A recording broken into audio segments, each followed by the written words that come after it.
Olá, tudo bem? Meu nome é Josiane Marinho e hoje eu estou aqui para falar para vocês um pouquinho sobre um livro que eu gostei muito e eu gostaria de compartilhar. Esse livro é o primeiro livro de uma série de vídeos que eu quero lançar aqui. São 10 vídeos no total, falando em cada capítulo de um livro em específico que de alguma forma mudou a minha forma de pensar, de agir e de ter novos resultados. E aí eu gostaria de compartilhar com vocês as chaves que eu encontrei em cada um desses livros e gostaria já de início pedir para vocês compartilhem esse vídeo, encaminhem para outros amigos que você entende que precisa também melhorar seu resultado, que gosta de leitura ou ainda não gosta, mas que precisa encontrar uma motivação maior, uma forma diferente de agir para conseguir trabalhar esse novo hábito. Então, fica comigo aqui até o final. Eu vou falar um pouquinho para vocês sobre o código do livro Sem Esforço. Hoje é o livro escolhido, o primeiro livro dessa série. O Sem Esforço foi escrito pelo Greg. O Greg é o autor de um grande best-seller muito conhecido chamado Essencialismo, e o Sem Esforço é uma continuação desse livro que ele lançou. Eu particularmente gostei muito mais desse livro aqui e eu vou falar um pouquinho para vocês sobre o que eu aprendi e já coloquei em prática, inclusive no meu dia a dia. Bora lá? Papel e caneta na mão. Eu sugiro dar um pause aqui nesse vídeo. Papel e caneta na mão para vocês poderem anotar alguns insights, alguns downloads que eu vou fazer aqui agora para passar para vocês e que vocês podem hoje colocar uma tarefa e já começar a aplicar e ir colhendo novos resultados a partir daí. Vamos lá? O livro ele é dividido em 3 etapas aqui e eu vou falar um pouquinho de cada etapa. A primeira etapa é o estado sem esforço. O que é o estado sem esforço, né? O Greg ele fala no livro que para você mudar seus resultados, a gente precisa ter uma motivação. Então imagina no nosso dia a dia, casa, família, cachorro para cuidar, trabalho, você tem várias atividades que você quer colocar dentro das suas 24 horas, não é mesmo? E muitas vezes a gente fica desmotivado no final do dia, porque quais são as atividades que eu priorizo para conseguir chegar no resultado esperado que eu tanto quero? E a gente está numa época do ano que muito se fala e muito se cria metas para o ano seguinte. E vocês querem saber uma verdade?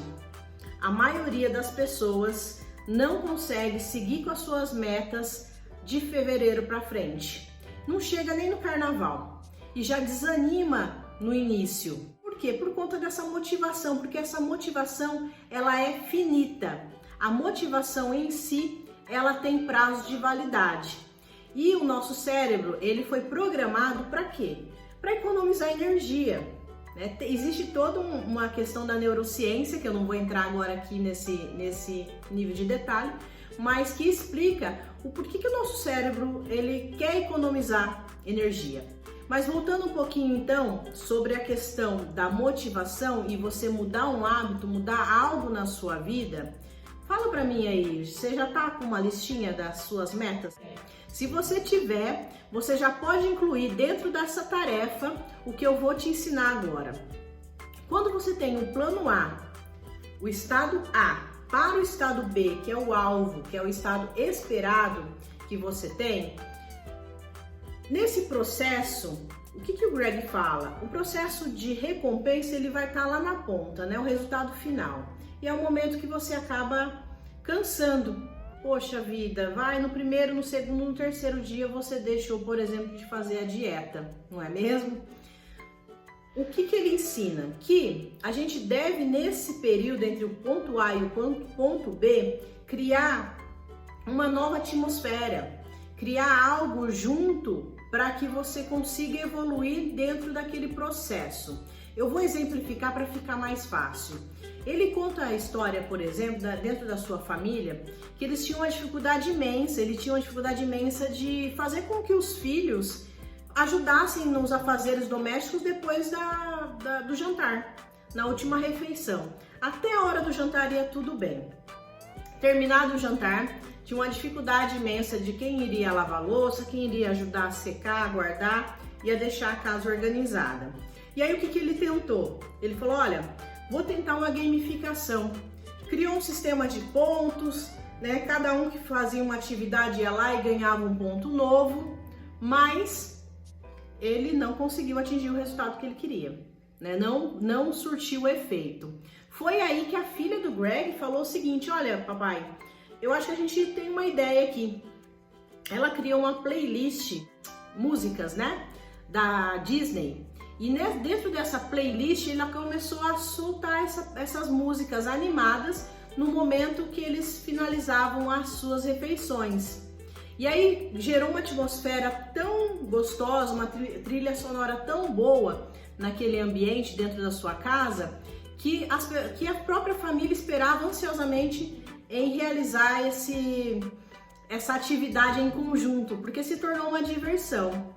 Então, dentro desse ponto A para o ponto B, ele criou como se fosse um cavalo de Troia ali, né? E dentro disso ele tornou algo mais divertido, com uma recompensa, e dentro dessa recompensa ele conseguiu atingir o objetivo, que era toda a família poder se organizar com os afazeres domésticos. Falando um pouquinho dessa questão de mudança de hábito, ainda na questão do estado, né? No estado sem esforço, ele fala muito sobre a diferença de hábito e rituais. Os hábitos é o que você precisa fazer. O ritual é como você faz. Então, para mudar um hábito, para você conseguir evoluir em um hábito novo, uma das coisas mais fáceis e que vai ajudar, vai dar uma enganada no seu cérebro, por exemplo, é você usar dentro de uma metodologia que já é um hábito seu, uma metodologia X, você incluir alguma coisa junto, incluir um Y ali, né? Um exemplo ali é essa questão, por exemplo, esse exemplo dele estar realizando esse jantar em família, incluir uma playlist no meio do processo e tornar aquele processo mais divertido. Então pensa um pouquinho aí, como é que você pode, dentro da sua meta, cria um caderninho, criar um ritual diferente, incluir algo dentro desse ritual para que você possa ter novos resultados a partir de um processo de recompensa que ele vai acontecer durante o processo e não somente lá no final, ok? Combinado? Então vamos para o segundo processo, o segundo passo aqui desse livro, que é o Ação Sem Esforço. No Ação Sem Esforço, eu separei dois tópicos aqui. Um, que eu tô aqui olhando até na minha colinha, tá? É sobre a lei dos rendimentos decrescentes. O que o Greg fala? Que a partir de um determinado período que você realiza uma atividade, depois daquele tempo, você começa a ter uma desaceleração do resultado e não uma constância ou aumento do resultado. Vou dar um exemplo aqui para vocês. Que você precisa ter um projeto e você tem que ter um mínimo e um máximo de atividade dentro daquele dia. Por exemplo, vamos falar que vocês agora queiram escrever um livro, né? E dentro da escrita de um livro, que é um processo para você chegar no resultado, ele dá um exemplo de utilizar, né, escrever no mínimo 500 palavras por dia e no máximo 1000 palavras. E não exceder nunca essas 1000 palavras diárias até a finalização do seu resultado. Mas Josi, de repente, será que num dia que você está muito inspirada, eu não poderia escrever 2000 palavras? Até poderia, mas você tende a cair no velho processo de procrastinação. Então, por quê? Porque você não tem um momento de retomada dessa fadiga, recuperação dessa fadiga. Então, basicamente, o processo é esse. É criar dentro de uma metodologia, de algo que você quer concluir, um mínimo todos os dias para você realizar, uma quantidade mínima e uma quantidade máxima que seja plausível, que você entende que você não vai ficar num estado de fadiga amanhã porque você ficou o final de semana inteiro, por exemplo, para terminar aqueles trabalhos que você não conseguia fazer da faculdade, por exemplo, tudo no último dia. E aí pode gerar, você não terminando isso, você pode gerar aí um problema muito sério durante a semana, de cansaço realmente e de não conseguir dar continuidade naquele projeto que você estava estabelecendo. Então, essa lei dos rendimentos decrescentes, que é uma lei que vem da economia, ela pode ser pensada e descrita em vários outros processos do nosso dia a dia, e coloque aí a sua tarefa, né? Já que você colocou as suas metas e dentre elas o sistema de recompensa que você vai fazer dentro do processo e não somente no final quando chegar lá, coloque também o mínimo e o máximo que você vai desempenhar. Por exemplo, você está querendo aí fazer uma atividade física? O que você acha de 5 minutos todo dia?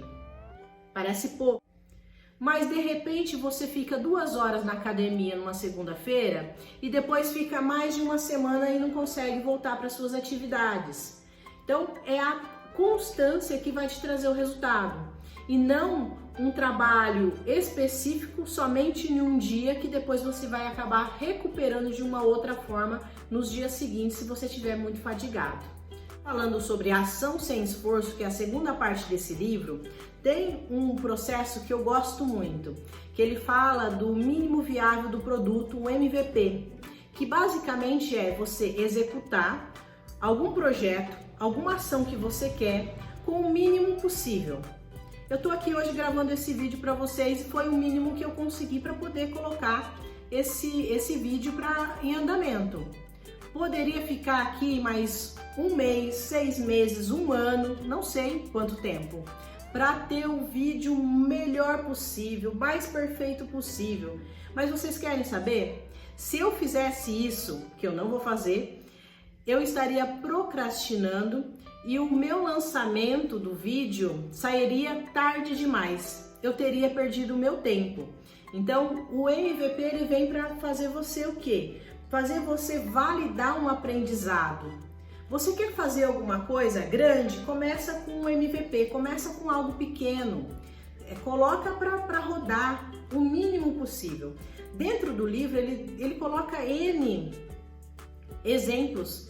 Ele fala até um pouquinho do exemplo da Netflix, quando iniciou, e eles criaram lá um processo para fizeram um MVP, para ver se aquilo era viável ou não, com o mínimo dinheiro possível. Então você tem um desgaste financeiro, muitas vezes, o menor possível, até você validar e falar, olha, esse é o processo, eu estou no processo certo ou não.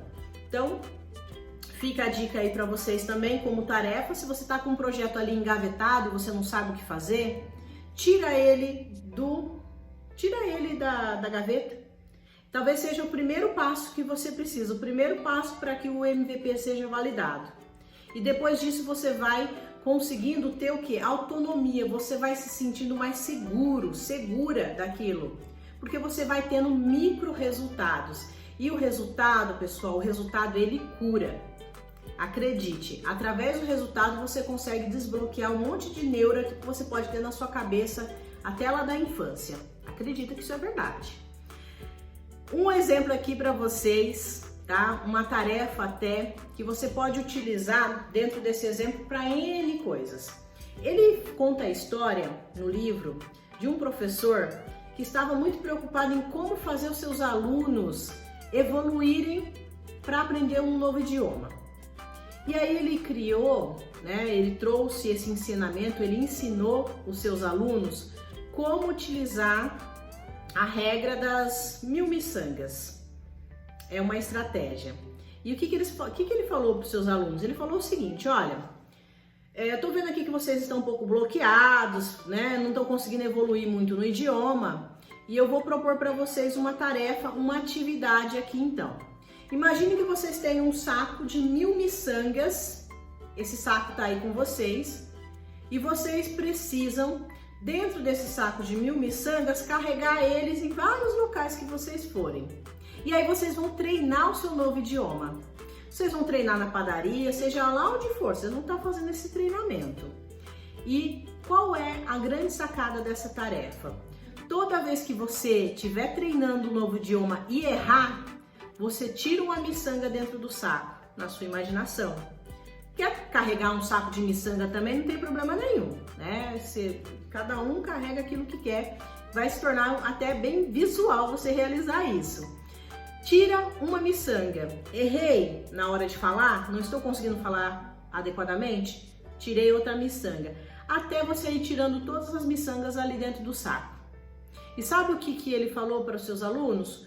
Quando vocês tiverem finalizado e retirado todas as miçangas dentro do saco, vocês já vão ter alcançado o primeiro nível de maestria. É o primeiro nível de maestria dentro do idioma que vocês estão aqui buscando conhecimento. O que vocês acharam dessa ideia? Bacana? Comenta aqui nos comentários pra gente se vocês gostaram e se vocês vão colocar em prática também essa tarefa, essa estratégia. Eu achei bem interessante, dá para você mudar isso para outras coisas. Basicamente, a ação sem esforço é mostrar que dentro do erro você consegue ter um aprendizado, é através do aprendizado que você consegue evoluir. E se você puder evoluir num MVP que você tem o custo menor possível, melhor ainda, tá dentro do processo. E a terceira etapa, então, deste belíssimo livro é o resultado sem esforço. Dentro do resultado sem esforço, eu quero falar para vocês sobre um tópico muito bacana que eu gostei. Ele fala a diferença entre você ter um resultado linear e um resultado residual. E vou explicar para vocês, né? O que é o resultado linear e o que é o resultado residual. O resultado linear é quando você faz uma atividade e você tem o mesmo resultado linear. Por exemplo, olha, eu apliquei 1 hora do meu conhecimento e eu tive 1 hora de resultado desse conhecimento. Eu trabalhei 1 hora e tive 1 hora de resultado do que eu aprendi. Então, este é o resultado linear. Já o resultado residual, ele vai muito mais além. Vou dar alguns exemplos para vocês e no livro vocês vão se degustar porque tem várias outros exemplos que ele dá. Por exemplo, quando você escreve um livro, você teve um trabalho, vai receber royalties por muitos e muito tempo depois de um esforço que você teve somente uma vez. Alguns outros exemplos de resultado residual. Você ensina algo para alguém e essa pessoa recebe aquilo e começa a gerar novos e novos resultados dali para frente. Você treina a sua equipe para aprender algo e ela vai gerar vários outros resultados a partir do que você gastou de um determinado período treinando essa equipe. Então tem vários exemplos, são resultados exponenciais, são muito parecidos com o critério de juros compostos, né, e que traz uma ênfase muito interessante. E para a gente finalizar, ele fala também que uma das coisas que torna um resultado residual é você trabalhar em projetos por princípios. O que é isso, Josi? O que você quer dizer? A gente tem princípios universais, né? E temos princípios atemporais. São princípios que vão reger e vão sempre existir. Por exemplo, um princípio que existe muito é a lei da semeadura. Se você plantar um pé, você plantar uma semente de manga, você vai ter o quê? Um resultado residual de várias outras mangas. É um resultado exponencial, porque a natureza ela é próspera, traz aquilo como prosperidade e vai gerar demais frutos. E parte de qual princípio? O princípio da semeadura. Aquilo que eu planto, obviamente eu vou colher. De uma forma ou de outra, demorando ou não, eu vou estar colhendo esse fruto que eu plantei. E para finalizar, eu falei que já tinha finalizado, né? Mas para fechar com chave de ouro, ele fala sobre a união de conhecimento, que é você usar princípios diferentes Em cima disso, você cria algo novo, e ao criar algo novo, quanto mais novo você cria, mais exclusivo fica o seu conhecimento, mais bem remunerado você fica, mais bem aceito pela sociedade você fica, porque você acaba unindo princípios diferentes e conhecimentos diferentes. Por exemplo, a gente pode falar ali, ó, ideias. Quando eu tenho ideias isoladas, você tem um resultado linear. Quando você tem ideias interconectadas, você cria resultados residuais. Um exemplo clássico, a Apple, né? Se você olhar pelos preços que a Apple hoje pratica, ano a ano subindo esses valores todos os anos, no conceito da economia não traz muito sentido, né? Da valorização tão grande do mesmo aparelho com algumas diferenciações. Agora, se você olhar pelo princípio da psicologia, que ensina que aí entra na parte de gatilhos mentais e tudo mais, que um gatilho mental, que é uma economia de energia que a gente tem, que o nosso cérebro tem, que ele diz o seguinte, olha, quanto mais caro é melhor. Isso já está dentro da nossa cabeça, do nosso inconsciente. Então, se eu olhar pelo princípio da psicologia, dá para entender por que a Apple, não somente isso, mas tem todo um contexto por detrás, por que faz sentido os preços que a Apple pratica hoje, né? O que ela entrega e o que ela traz dentro da psicologia e dentro da memória de cada pessoa que utiliza hoje os serviços dela. Pessoal, eu acho que é isso. Eu tentei resumir ao máximo nesse vídeo sobre esse livro maravilhoso. Eu recomendo a leitura e eu pretendo fazer mais 9 vídeos e colocar aqui para que vocês também possam compartilhar, para que vocês possam se inspirar. E basicamente o que eu queria deixar de último recado para vocês: nada vale a gente ler. Eu tenho um monte de livros aqui, ó, né? Tem vários livros, tem livros espalhados pela casa toda. Eu criei esse hábito um pouco mais forte há uns 3, 4 anos. Mas nada vale você ter o conhecimento se você não aplicar o seu conhecimento, se você não trazer esse conhecimento para outras pessoas, se você não transbordar e ajudar outras pessoas e demonstrar isso. Porque quanto mais você transborda, mais resultados residuais você atinge, mais você se sente bem, mais você aprende, mais você evolui. Basicamente é isso. Um beijo no coração de vocês. Até o próximo vídeo e compartilha o vídeo, curte lá e vamos que vamos. Até a próxima, pessoal!